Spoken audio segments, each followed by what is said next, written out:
Pinupuri ka namin, O Diyos, Ama, Anak, at Espiritu Santo.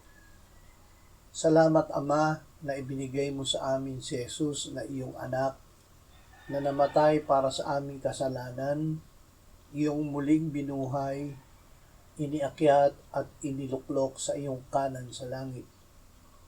Salamat na ibinigay mo sa amin ang iyong banal na Espiritu, at sa pamamagitan niya ay ibinuhos mo ang iyong pag-ibig sa aming puso.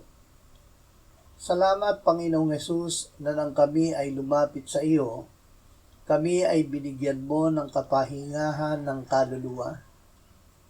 Salamat, Espiritu Santo, na ikaw ay nananahan sa amin.